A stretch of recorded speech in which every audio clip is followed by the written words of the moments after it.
Good morning and welcome to the Healthy Living Resources telecast. Today we have Amanda Woods with us and Melanie Hart to talk about foreclosure, what that means, and some tips when money gets tight, so stay tuned.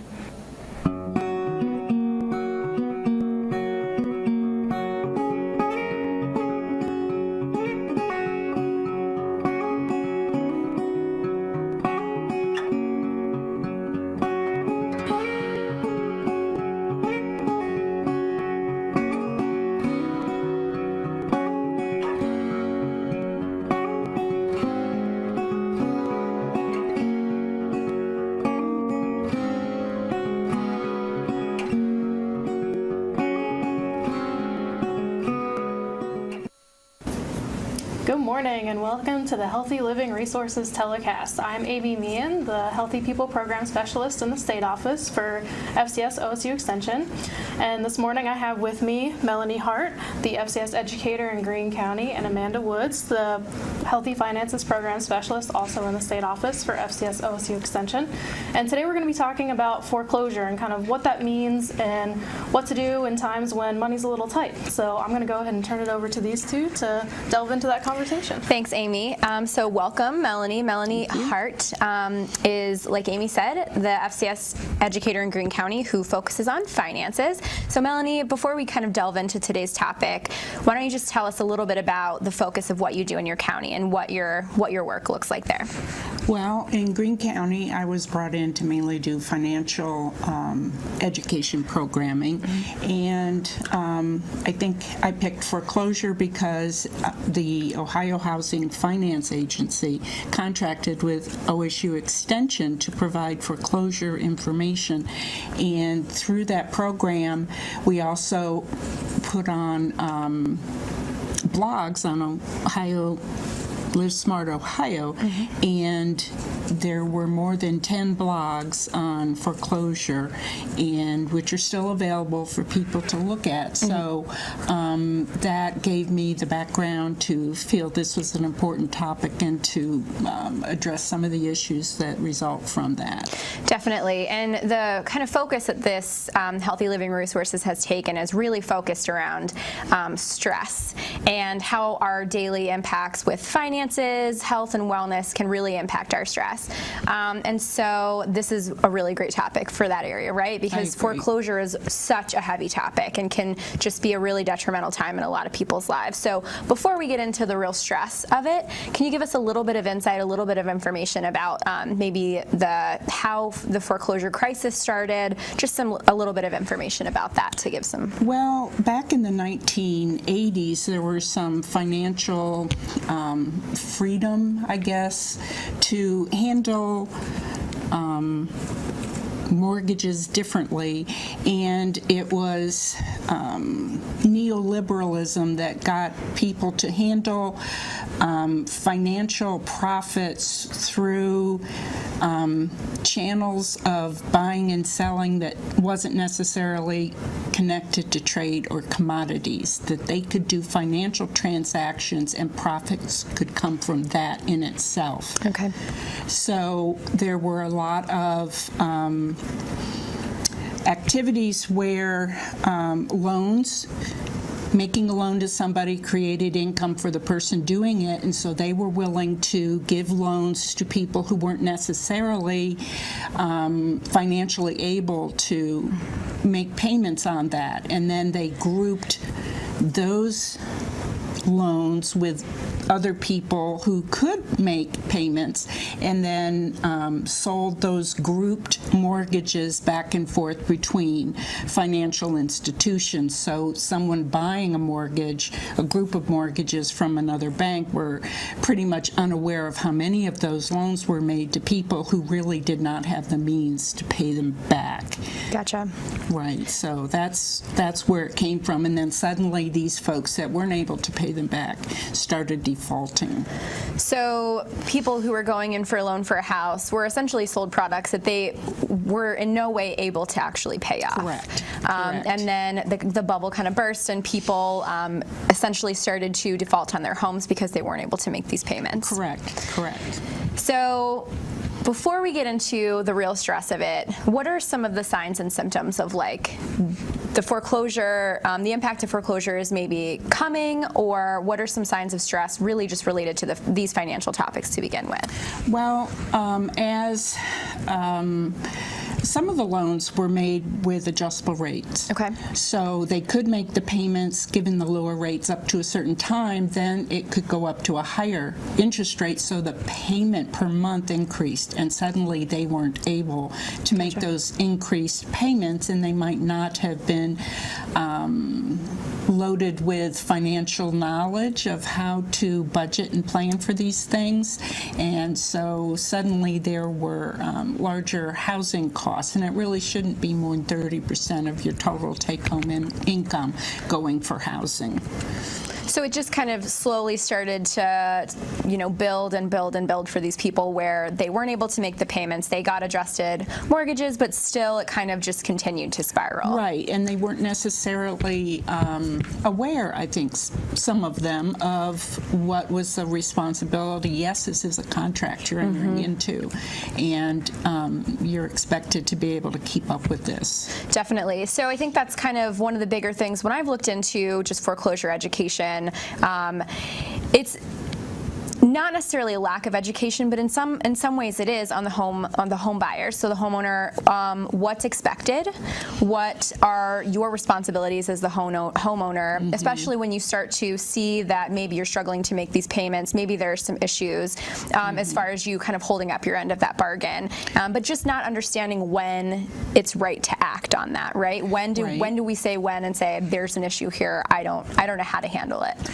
Right. People might have just started using credit card debt as opposed to paying cash for things, and so they were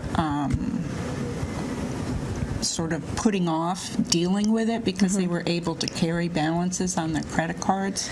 Right. And so then that becomes an issue too, that I have a higher mortgage payment and I also have increasing credit card debt. Right. So they're higher cost of living, cost of housing, then kind of promoted them to live outside of their means just to get by. Right. So it is just kind of snowballing. Their financial stability is, decreasing and decreasing as time goes by. But again, are they aware of it to the point where this is a time to act, and eventually it'll get to the point where there are less options, right, to handle that. Right. So we were going over some points earlier, and you mentioned something kind of along the lines of the stress associated with this huge kind of topic of foreclosure, and you kind of commented on how that can impact our lives, and you mentioned spillover effect. Can you talk a little bit about that? Sure.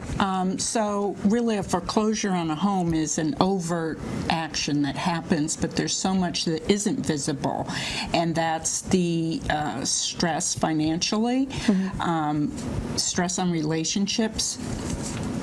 You have physical symptoms. You also have these stress factors spilling over into the workplace, and you have decreased productivity.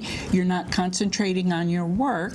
You have your financial problems on your mind, and they have found that job search behaviors starts to increase drastically as people perhaps think, well, I should look for a job that will pay me more, and so they're less engaged with their current employer because they're looking for something else, and so they start to disengage at work. So it kind of becomes that panic moment, right? That moment of panic where you start to see that there are maybe some signs of financial instability in your life, and so what are ways that I can fix that? And so people start to scramble for higher income, and really just lose sight of what's in front of them in this moment, right? Right, because they feel that they can't reduce their housing payment, so how do you deal with it? Let's look for more income. Right. Right. So what are some ways that people can address this process either, or the stress that it kind of brings to our lives? So what are some ways that people can prevent this really from spiraling? Well, they can contact a HUD-approved housing counselor and find out what is available to them, perhaps get on track with just understanding that if you get a notice that you have missed your payment, you have to respond to this, or they will automatically start the foreclosure process on you. And people have tended to stop opening their mail because it's just bad news, and they don't know that this certified envelope has come saying you must respond to the courts that you understand that foreclosure will start. So once they mail you that letter, you have 28 days to respond. If you don't, they're assuming you do not want to try and keep your home, and they will start the proceedings. And then that is another aspect where people feel that their life is totally out of control. So it's kind of, it's difficult, right? So we've discussed in a previous episode of this telecast that when it comes to financial stress, financial struggle, really any amount of stress, but finances specifically, when things start to kind of go sideways, when we start to kind of realize maybe I don't have control over my finances, the first reaction to that is to just bury our heads, right? To stop checking our bank accounts, to stop, checking our credit score, to really just avoid it altogether and hope that it goes away. And I think that we can all say that doesn't happen. Our finances don't, magically self-correct. But especially something like foreclosure, right? Because there's a timeline here, a pretty short one. So stashing those envelopes away until you can feel, strong enough to face the news is detrimental to that process, because you've run out of time at some point, and once you hit that point, there's no going back. Well, you can ask the bank to work with you. Some banks will, and some absolutely won't. So contacting a HUD-approved financial housing counselor would be the best course of action. Great. And, they're free, and you can go online and find one close to you. Excellent. So they can kind of help be your advocate and guide you through that process and help you understand. Give you the information and explain procedures and things like that. Okay. So I guess before, I'm going to take a couple steps back. We keep mentioning HUD-approved housing counseling. So at this point, we're mentioning it with regards to, being in the position where foreclosure is an option. But really, if housing counseling, housing education was pursued pre-purchase, so people are going through housing counseling, pre-home buyer education, this would help them be their own advocate in these situations, because they would understand before accepting a loan, right? It would kind of give them the education they need to stay in control. Can you give us a little bit more? You would probably go through a budget of what your expenses are now and what you might expect them to be. Have you been renting and you've never had to be responsible for the water heater just going out or something like that, and having to make an immediate purchase of repairs or a new product, that having some savings is definitely something that you should have ahead of time so that you can handle these unexpected things. And just now, even as you look at the government shutdown, that a lot of people are having to use their savings, and an emergency fund is 3 to 6 months worth of expenses that you should be able to have saved up so that you can make all your debt repayments and food and transportation insurance and all those expenses that might not have crossed your mind if you've been renting previously. Definitely. And I've noticed in the news a lot of the federal workers who are on furlough, so they're not being paid or will lose a paycheck and possibly two. A lot of people are saying that that's going to negatively impact them. And on a previous show, we discussed roughly half, probably more than half of Americans at this point don't have an emergency savings, even equaling about $400. So really these sorts of things, especially when you also factor in those mortgage payments, these payments that have to be made kind of regardless of your financial situation. So the homebuyer education, the pre-purchase counseling could really help people understand how to be better prepared when it comes to, if something were to happen, what are the ways that I can still kind of stay financially secure during that time? Is this a good time for me to pursue this? What are the interest rates? Sometimes people people don't really even shop around for a mortgage lender, that they can do that. They might think they only have to approach the bank where they have a savings or checking account, and they can look for mortgages at different rates and become an informed consumer. So it really is best to, it's treating your home buying experience like any other purchase. It has to make sense for you. It has to be a financial situation that you're going to be able to kind of maintain throughout however long that contract lasts. So the larger the expense, the more time that should be invested in finding out as much information and all your different options, and then making a choice that's good for you, which might be not to purchase a home at this time. Right. So I've noticed, and I've had some friends that have bought houses and family that have bought houses, and one of the things that I hear, I think from a lot of people, is, wow, I was approved for so much more than I thought that I would be, and it kind of, the tone of their voice is like, I hit the lottery, I can get that like $300,000 house now, but just because they're being approved, history kind of shows that doesn't necessarily mean they're financially able to live a life in that house. Right. So it should match your needs, and it should be in all of your expenses no more than 30% of your take-home pay that can go for your housing costs. So it is kind of a boost. Well, I can maybe go to this different neighborhood, or I can get the bigger home, but is that going to keep you from enjoying your life in other ways that you might want to ask yourself, am I looking at that bigger home because it's more of a status purchase, or should I, and you take an assessment of your own risk tolerance of what if things don't work out, or there was the talk of homes being underwater, and that meant that if they went to sell their house, the value of the home had gone down, that they owed more on their mortgage than they could sell the house for. But if you were planning on living there for years and years and years and years, you might be able to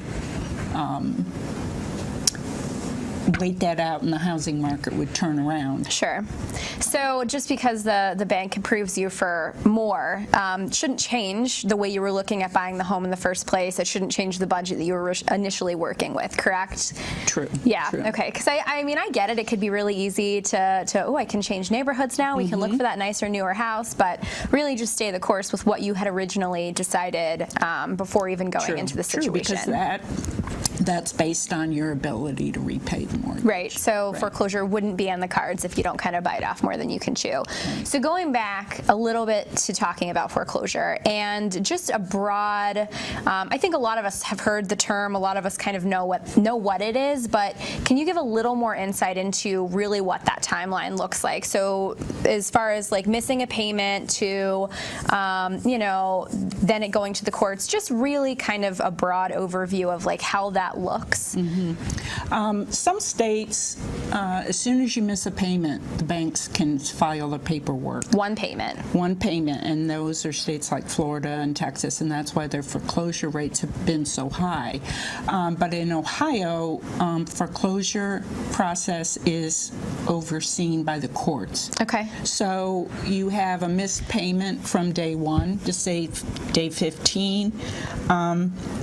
By day 45 to 60, you should have received that notice that you have breached the contract. And then by 90 days in Ohio, there's probably the lawsuit filed that your home is going to go into foreclosure, and then it would go for a share sale. So the homeowner should understand at some point that missing a payment will essentially start kind of putting these steps in motion. Mechanisms start working. So that would be the point. Really, if you foresee missing a payment in the near future, or if you have just missed a payment, that's the time to reach out to the HUD-approved counselors, right? To kind of help you figure out, or your bank as well. Especially your bank, to say, I foresee something coming up, or I've just... I have been, I've counted on overtime, and suddenly they're saying that's going to stop, and so I'm not sure I can make the next payment. Could you perhaps take less of a payment and have that count, or put more of the interest payments into future payments. So Yeah. some banks are just It depends on Right. really who you're working with. Right, it does. So you mentioned they would modify the loan. You know, sometimes if you kind of reached out and said, "Hey, these payments I'm struggling with. I'm not going to be able to make it." That would be another option too Correct. for some buyers to basically just reconfigure how they're paying it back and And put them in a more. It would have to be the bank agreeing to do that. Gotcha. Okay. So this is, foreclosure and the stress associated with that. But what are some other bigger picture financial preventative measures that we could take? Really, when it comes to home buying and anything else, but to really avoid these stressors, what are some things that you would recommend that people could do? I would say being aware of what your total debt is, and not taking on any new debt as you're foreseeing things coming down the road. Just being very aware of what your expenses are, what your income is. Most people can't tell you, these are my debt repayment requirements per month. I can't tell you that, but everyone should know that. Gotcha. Right. So other things, so this time of year, New Year's resolutions, I'm getting my life back on track, financial, focuses can also kind of come into play too. Sure. So for somebody who maybe home buying is on the horizon for them, what are some, new year, new financial you tips, or what are some really good first steps that you can recommend that would set somebody up to be financially stable when it comes into that home buying process? What would you recommend? Well, I would recommend that they pay down debt as much as possible. Credit cards, student loans, really any? Okay. Correct, and that would be a good place to start. It then would enable you to have more money that you could put into savings to increase the amount you put on the down payment, which would lower the total amount of the loan, which would lower your interest rates over time. And just to be financially aware and on top of things. Gotcha. Kind of really understand your financial snapshot, where you are and how. Correct. And you also mentioned earlier, and this would be more to do with home buying versus foreclosure, but really just healthy home buying, right? Like putting people in the position to be really financially stable homeowners. If somebody were to assume that home ownership was on the horizon for them this year or next year, OFA, you discussed earlier, had a partnership with them, wrote some blogs, did some education. Right, the Ohio Housing Finance Agency. Right, they're a great resource. Can you kind of point out to our viewers some ways that they might help with that home buying process? Well, they offer, given certain characteristics or situations, they can offer some help with down payment and assistance financially, and then if you stay in the home for, I think it's 7 years, then you don't have to repay that they gave you to get into the home. But they do require that you have counseling and you have a budget, and so they're making sure you go through those steps that you really should do to make an informed decision. So they'll offer a little bit of financial support when it comes to entering into the home buying experience, but they want to make sure that you're educated. They want to make sure that you have the knowledge that you really need to be a smart and financially stable home buyer. Right, that you're aware of what you're doing and the consequences and what's likely in the future. That are you going to be prepared for that? Right? Which is great, yeah. It is. So if somebody had an interest in learning more about that, or maybe learning more about the financial education, especially the homebuyer education that we offer here at OSU Extension, what would you recommend that they do? Like, how would you recommend that they would seek that out? I would recommend they call their local office and say they have an interest in that, and they could also speak with the bank that they're negotiating with. The banks likely could have already decided to send people to counseling, that they can get it through the extension office and take classes there.